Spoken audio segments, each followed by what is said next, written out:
Hello everyone, this is Mahesh Soni, director Mahindra law institute. Welcome to our YouTube channel. अगर आपने हमारे channel को अब तक सब्सक्राइब नहीं किया तो आप हमारे चैनल को सब्सक्राइब कर लीजिए और बेल आइकन को भी प्रेस कर लीजिए ताकि आपको रेगुलर नोटिफिकेशंस मिलती रहें। हमने सेल ऑफ गुड्स एक्ट के अंदर सेक्शन 18 और 19 को लास्ट वीडियो के अंदर डिस्कस कर लिया था। आज हम लोग इसके आगे के सेक्शन आपके 20, 21, 22 और 23 को डिस्कस कर लेंगे। तो चलिए स्टार्ट करते हैं आज की वीडियो स्टार्ट करने से पहले आप बेयर एक्ट को ओपन करके बैठ जाइए ताकि जो भी लैंग्वेज रहेगी बेयर एक्ट की वो आपकी क्लैरिफाई हो पाए। तो सेक्शन 20 जो है वो आपका बात कर रहा है कि किसी भी गुड्स को जिनके लिए एक सेलर और बायर के बीच में कॉन्ट्रैक्ट हुआ है उसको सेल करने के लिए और उसको बाय करने के लिए, उनके इस कॉन्ट्रैक्ट के थ्रू उस जिस भी गुड्स पर्टिकुलर गुड्स के रिगार्डिंग आपका कॉन्ट्रैक्ट हो रखा है उसको डिलीवरेबल स्टेट के अंदर पहुंचाने की जिम्मेदारी के रिगार्डिंग बात कर रहा है कि किसकी जिम्मेदारी रहेगी, किस सिचुएशन में आप उसको बोलोगे कि वो प्रॉपर्टी आपकी अब इस टाइम पे वो प्रॉपर्टी आपकी कि यहाँ पे डिलीवरेबल स्टेट में पहुंच गई है उनके रिगार्डिंग। एक सेक्शन आएगा जिसके अंदर ड्यूटी बताई गई है कि किसकी ड्यूटी रहेगी, कौन बाउंड होगा उसके पैसे भरने के लिए जिस बंदे को वो डिलीवरेबल स्टेट के अंदर लेके आनी है, कौन बंदा ऐसा बाउंड रहेगा जो उसके लिए कुछ काम करेगा, कुछ एक्ट करेगा for the purpose of ascertainment the price of that goods, इसके रिगार्डिंग। तो सेक्शन 20 आपका बात कर रहा है specific goods in the deliverable state. Deliverable state की बात यहाँ पे है, इसका मतलब कि कोई भी ऐसी प्रॉपर्टी जिसको आपने बेचना है उसको ऐसी किसी सिचुएशन में पहुंचा देना जहां से जो बायर होगा वो बाउंड हो जाए। अब पर्टिकुलर लेके चल लेते हैं कि किसी बंदे ने एक कॉन्ट्रैक्ट कर लिया कि मेरे को कुछ स्पेसिफिकली किसी प्रॉपर्टी को आपने किसी स्पेसिफिक पैकिंग के अंदर पैक करके देना है या फिर कोई पर्टिकुलर गाड़ी भेजोगे उसके अंदर उस गाड़ी के अंदर उसकी लोडिंग कर दी गई, तो जब से लोड करोगे वो प्रॉपर्टी समझी जाएगी कि वहां पे आपने वो प्रॉपर्टी उसको डिलीवरेबल स्टेट के अंदर पहुंचा दिया है। तो जैसे एक एग्जांपल आता है कि कोई बंदा बेड या फिर अलमीरा खरीदने गया मार्केट के अंदर, उसका जो कलर था वो थोड़ा फेडिंग था, कुछ फेड हो रखा था, तो वहां पे वो बोलता है कि मेरी प्रॉपर्टी है, आज से मैं इसका मालिक हो जाऊं, लेकिन आप क्या करोगे, इसको पहले इसकी रीपॉलिश करके मेरे को आप दे दो। तो जिस टाइम पे वो उसकी पॉलिश कर देगा मतलब वो उसकी डिलीवरेबल स्टेट के अंदर पहुंच जाएगी, वहीं से जो बायर होगा वो लायबल हो जाएगा। तो सेक्शन आपका बात कर रहा है where there is an unconditional contract. पहली चीज आपकी हो रही है कि अनकंडीशनल कोई कॉन्ट्रैक्ट होना चाहिए, वहां पे कोई कंडीशन इंपोज्ड नहीं थी। सेकंड आपका होता है for the sale of the specific goods. Number 2 specific goods की बात हो रही है। नंबर 1 इंग्रेडिएंट आपका कि जो कॉन्ट्रैक्ट है वो आपका अनकंडीशनल होना चाहिए, एक इंग्रेडिएंट। दूसरा बात करें सेल ऑफ स्पेसिफिक गुड्स, कोई आपकी स्पेसिफिक असर्टेन गुड्स है, जैसे आप बेड खरीदने गए थे तो आपने बेड पहले से निकाल के उसको बोल दिया कि ये बेड मेरे को चाहिए, लेकिन उसके अंदर जो भी कमी है उसको आप दूर कर दो, मतलब उसकी जो पॉलिश खराब हो रखी है उसको आप दोबारा से पॉलिश कर दो। Specific goods in a deliverable state, वो डिलीवरेबल स्टेट के अंदर कब समझी जाएगी, जब उस प्रॉपर्टी के ऊपर आपने उस बेड की रीपॉलिश कर दी है तब।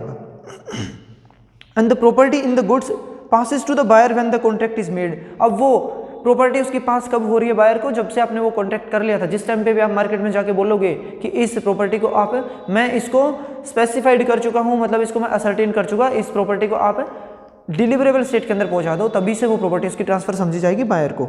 And it is immaterial whether the time of the payment of the price or for the time of delivery of the goods or both is postpone. हो सकता है कि दोनों के अंदर आपने डिलीवरी जिस टाइम पे डिलीवरेबल स्टेट के अंदर आई तभी से आपने वो प्रॉपर्टी दे दी हो, मतलब जो बायर है वो उसी टाइम उसकी डिलीवरी ले चुका है जिस टाइम पे उसकी प्रॉपर्टी को डिलीवरेबल स्टेट के अंदर पहुंचा दिया था सेलर ने। या फिर ऐसा हो सकता है कि सेलर उसको प्राइस जो है वो देने के लिए बाद में बोले कि आप मेरे को बाद में प्राइस दे देना, कोई फर्क नहीं पड़ता, आप ले जाओ सामान को, या फिर दोनों चीज़ों को ही वो यहाँ पे पोस्टपोन कर सकता है कि मैं इसको कल लेके जाऊंगा, आज इसको प्रॉपरली आप तैयार करके छोड़ दो। तो ये सेक्शन 20 सिर्फ इतना बात कर रहा है कि इसके अंदर कि कौन सी प्रॉपर्टी किस टाइम पे समझोगे कि वो प्रॉपर्टी बायर के पास पहुंच गई है, इसके रिगार्डिंग। तो कब समझोगे, जब भी आपने वो कॉन्ट्रैक्ट किया तभी से, लेकिन प्रॉपरली कब से समझी जाएगी, जब वो प्रॉपर्टी आप डिलीवरेबल स्टेट के अंदर, मतलब उस प्रॉपर्टी को बायर के पास ट्रांसफर करने की योग्य जिस सिचुएशन के अंदर पहुंचा दोगे तभी समझोगे कि वो प्रॉपर्टी आपकी उस बायर के पास डिलीवर हो गई है, मतलब वो डिलीवरेबल स्टेट में वो प्रॉपर्टी पहुंच चुकी है।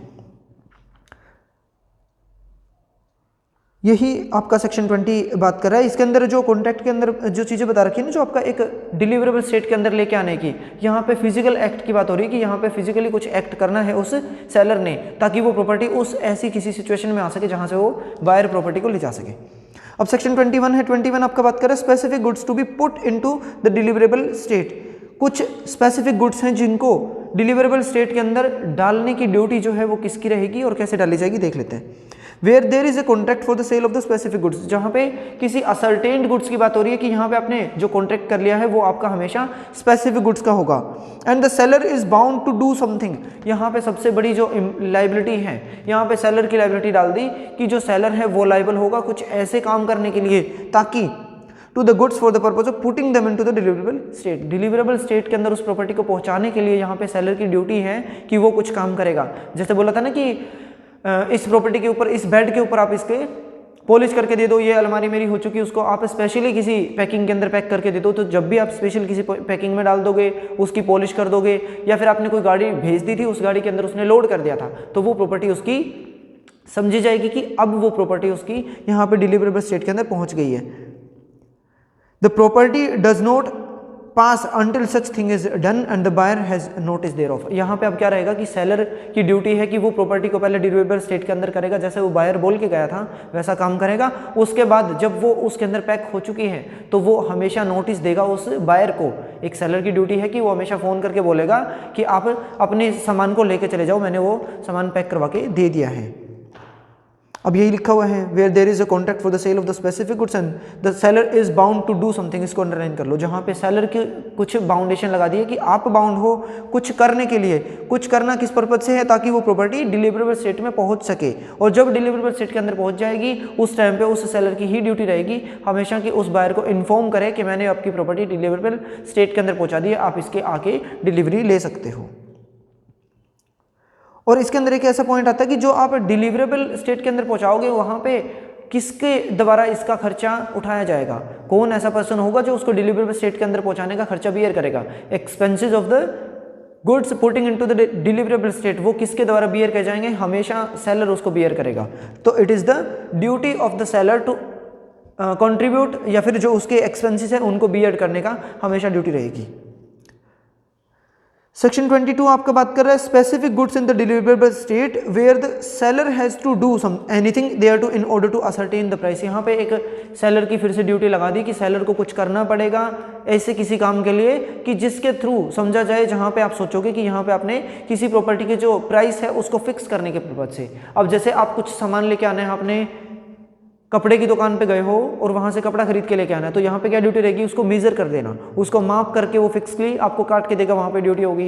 अब इलेक्ट्रिक सामान के लिए लेके जाओगे, कुछ सामान आपने लेके आना है, तो इलेक्ट्रिक दुकान वाला क्या करेगा, हमेशा उसको चेक करके फिर देगा, तो यहाँ पे उसकी ड्यूटी बनती है कि वो टेस्ट करेगा। तो ये चीज़ें इस सेक्शन के अंदर दी हुई हैं। देख लेते हैं क्या बोल रहे हैं।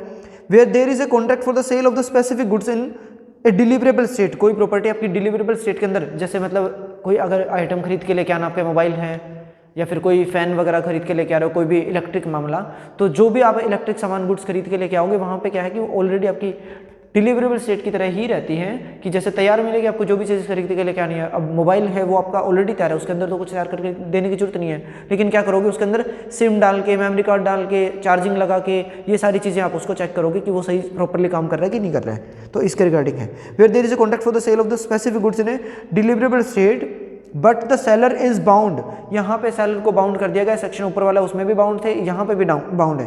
क्या बोलते हैं, seller is bound to wait. अगर कुछ भी सामान लेके आ रहे हो जिसका वजन करना है, उसकी ड्यूटी है, तो पहले सामान का वजन करेगा, उसके बाद ही उसके प्राइस को फिक्स कर पाओगे। फिर बोलता है मेजर, मेजर करना आपका माप करना होता है। जैसे कपड़े का एग्जांपल मैंने दिया था कि कपड़ा खरीद के लेके आना है कुछ भी आपने 2 मीटर या 4 मीटर, तो उसके रिगार्डिंग वो क्या करेगा, उसको हमेशा माप करके देगा। नेक्स्ट आपका बोलता है टेस्ट करना। टेस्ट करना आपका वही चीज़ कि हाँ इलेक्ट्रिक कुछ सामान है उसको आपने चेक करना है हमेशा कि वो सही से प्रॉपरली काम कर रहा है कि नहीं कर रहा है उस केस में। और टू डू एनी अदर या फिर some other act or thing with reference to the goods, goods को डिलीवरेबल स्टेट में है लेकिन उसके प्राइस को फिक्स करने के पर्पज से आपको कुछ और एक्ट करने हैं या फिर कुछ और काम कर देना है जिससे पता लगेगा कि हाँ वो प्रॉपरली काम कर रही है, अब वो चीज़ उसके प्राइस फिक्स हो चुके हैं। With reference to the goods for the purpose of ascertaining the price, इसको अंडरलाइन कर लो। 4 पॉइंट आपके इसमें अंडरलाइन करने के, पहला आपको बोलता है सेलर बाउंड, दूसरा बोलता है वेट करना, तीसरा बोलता है आपका मेजर करना, फिर टेस्ट करना, to do some other act or thing, और नेक्स्ट आपका बोलता है कि यहाँ पे for the purpose of ascertaining the price, price को फिक्स करने के पर्पज से आपने ये सब काम करने हैं। और ड्यूटी किसकी ये सब करने की, सेलर की।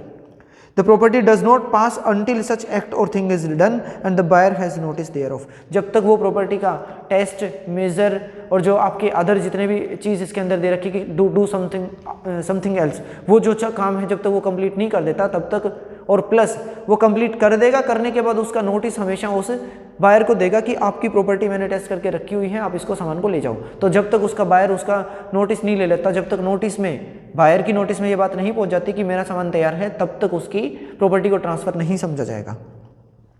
That's all about section 22। अब सेक्शन 23 इजी सा सेक्शन है। अगेन सेक्शन 23 में से क्वेश्चन बनने के चांसेस रहते हैं ज़्यादातर आपके।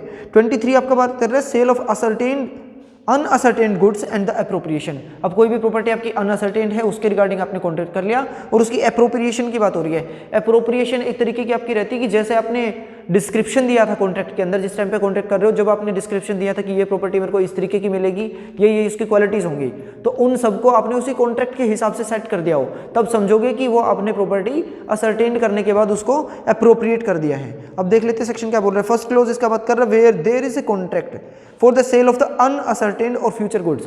फ्यूचर गुड्स जो आपकी अभी प्रोड्यूस होने बाकी है, जिसका मैन्युफैक्चरिंग करा जाना है, या फिर वो प्रॉपर्टी अभी भी अनअसर्टेन है, बल्क में रखी हुई है, उस प्रॉपर्टी के रिगार्डिंग आपने कॉन्ट्रैक्ट कर लिया है।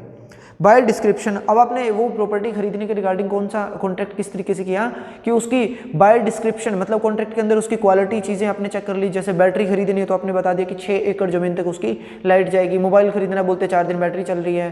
क्वालिटी में इसके कैमरे की क्वालिटी इस तरीके की, ये सारी चीज़ें आपने डिस्क्रिप्शन के अंदर बता दी है चीज़ें। उनके थ्रू आपने किसी फ्यूचर गुड्स को या फिर अनअसर्टेन गुड्स को खरीदने का कॉन्ट्रैक्ट कर लिया। And the goods of that description and in a deliverable state are unconditionally appropriated. वहाँ पे अनकंडीशनली अप्रोप्रिएटेड है, उसको अंडरलाइन करके उसके ऊपर लिखोगे कि जब भी वो प्रॉपर्टी आपकी अनकंडीशनली अप्रोप्रिएट हो जाती है, तभी से वो समझी जाएगी कि वो प्रॉपर्टी उसकी बायर के पास यहाँ पे ट्रांसफर हो चुकी है। मतलब यहाँ पे जो अनकंडीशनली अप्रोप्रिएट कर दोगे, यहाँ पे बात कर रहा है अनकंडीशनली अप्रोप्रिएट का मतलब है कि यहाँ पे जो सेलर है ना, उसने कोई अपना राइट रिजर्व नहीं कर रखा। एक तरीके से उसने कोई कंडीशन नहीं लगाई कि मैं इसकी प्रॉपर्टी के ऊपर ऐसी कंडीशन लगा रहा हूँ कि जब आपको भेजी जाएंगी, जैसे मैंने अपने सामान किसी ड्राइवर को देके भेज दिया, अब ड्राइवर को बोलूँगा कि उसको प्रॉपर्टी जो बायर है ना आपका लेने आएगा, उसको तब भी देना जब वो पेमेंट दे दे। ये आपका डिस्पोजल का राइट है उसका कि जब तक पैसे नहीं देता वो प्रॉपर्टी किसी और को भी बेच सकता है, मतलब उसको, या फिर उसके ऊपर लीन का राइट जो है वो भी एक्सरसाइज कर सकता है। लेकिन सेक्शन 23 क्या है, वहां पे बात कर रहा है अनकंडीशनली कि यहाँ पे कोई भी राइट उसने किसी भी तरीके का डिस्पोजल का राइट जो है उसको उसने रिजर्व करके नहीं रखा हुआ है। तो अनकंडीशनली अप्रोप्रिएटेड का मतलब कि जैसा आपने डिस्क्रिप्शन कॉन्ट्रैक्ट के अंदर बताई थी, उसी तरीके से उसको डिलीवरेबल स्टेट के अंदर उसने पहुंचा दिया है। तो ये समझोगे कि अनकंडीशनली उसने बिना किसी कंडीशन के उसको प्रॉपर्टी को अप्रोप्रिएट टू द कॉन्ट्रैक्ट कर दिया है। Appropriated to the contract either by the seller or with the consent of the buyer or by the buyer with the consent of the seller, मतलब mutual consent के साथ एक दूसरे को property आपने ये चीज आपने अनकंडीशनली अप्रोप्रिएट उसको कर दिया है। The property in the goods thereupon passes to the buyer, जहां पे भी उसने म्यूचुअल कंसेंट के साथ ऐसा कुछ कॉन्ट्रैक्ट कर लिया है और उस प्रॉपर्टी को उसने unconditionally appropriate as per the contract कर दिया, तो समझा जाएगा कि उसकी प्रॉपर्टी उसने बायर को ट्रांसफर कर दी है।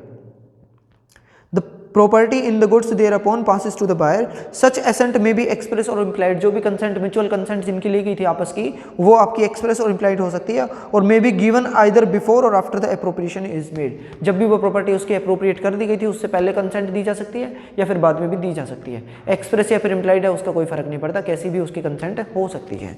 तो फर्स्ट क्लोज किसकी बात कर रहा है कि जिस तरीके से आपने कॉन्ट्रैक्ट किया था अनअसर्टेन्ड और फ्यूचर गुड्स के रिगार्डिंग, उसको उसने सर्टेन भी कर दिया है और उस प्रॉपर्टी को as per the description of the contract उन्होंने क्या कर दिया, अनकंडीशनली अप्रोप्रिएट भी कर दिया, और वो प्रॉपर्टी दोनों की म्यूचुअल कंसेंट से ट्रांसफर ही हो चुकी है। तो जिस टाइम पे भी उसने अनकंडीशनली अप्रोप्रिएट कर दिया, तब से समझो कि वो प्रॉपर्टी बायर के पास ट्रांसफर हो चुकी है। और जो कंसेंट दी जानी है एक दूसरे की, वो जरूरी नहीं है कि आप इम्प्लाइडली दोगे या फिर एक्सप्रेसली, किसी भी मोड में उसकी कंसेंट ली जा सकती है।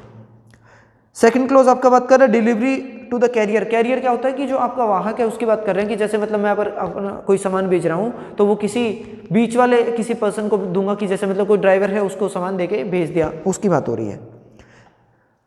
Where in the pursuance of the contract, contract की वजह से the seller delivers the goods to the buyer, buyer को या तो उसने डायरेक्टली प्रॉपर्टी उसको ट्रांसफर कर दी है, या फिर बोलता है किसी कैरियर या फिर कोई जो बैली है, अदर बैली होते हैं, उनको आपने कोई सामान दे दिया। बैली मतलब जिस बंदे ने किसी स्पेसिफिक पर्पज से एक प्रॉपर्टी किसी बंदे को दे रखी है। अब जो सेलर है वो अपने ड्राइवर को प्रॉपर्टी क्यों देगा, बोलता है कि आप इस पर्टिकुलर बायर के घर जाओगे, वहां पे आप सामान को संभाल के दे के आओगे, तो एज ए बैली उसकी ड्यूटी रहेगी कि वो टूट फूट ना हो, ऐसा कुछ उसका ध्यान रखे प्रॉपरली।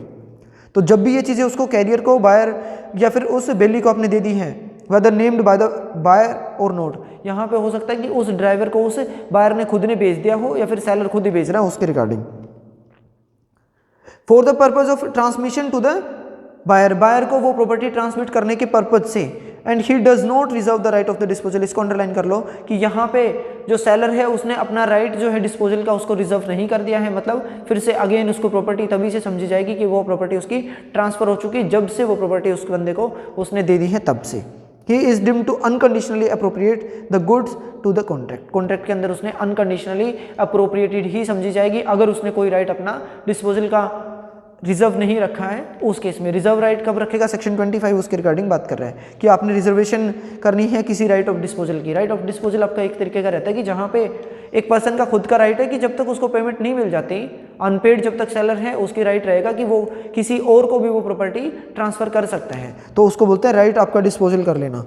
तो ये सेक्शन आपके 23 तक था। सेक्शन 20 जहाँ पे आपने डिलीवरेबल स्टेट के अंदर डालनी है। 21 क्या बोल रहे हैं कि यहाँ पे ड्यूटी किसकी है, बोलता है सेलर डालेगा और उसका जो भी एक्सपेंसेस आएगा सेलर बियर करेगा। 22 बोलता है कि उसको पर्टिकुलरली उसके प्राइस को फिक्स करने के पर्पज से आपने कुछ काम करने हैं। कौन से काम, या तो वेट करोगे, मेजर करोगे, एक्ट करोगे, टेस्ट कर सकते हो, या फिर एनी अदर कुछ भी काम करोगे जिससे उसके प्राइस को आप फिक्स कर सको।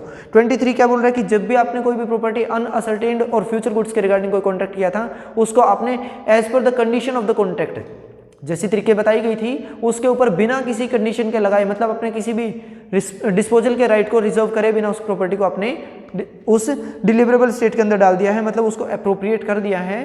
तो उसको आप फर्स्ट क्लोज में पढ़ोगे। दूसरे में बोलता है जब भी वो प्रॉपर्टी अपने कैरियर को दे दी है, मतलब जो ड्राइवर है एक तरीके से उसको आपने प्रॉपर्टी दे दी, तो जब भी उसने अगर कोई राइट डिस्पोजल का रिजर्व नहीं रखा तो समझ लेंगे कि वो प्रॉपर्टी उसको ट्रांसफर करी जा चुकी है। तो that's all about up to section number 23। Thank you so much for watching this video.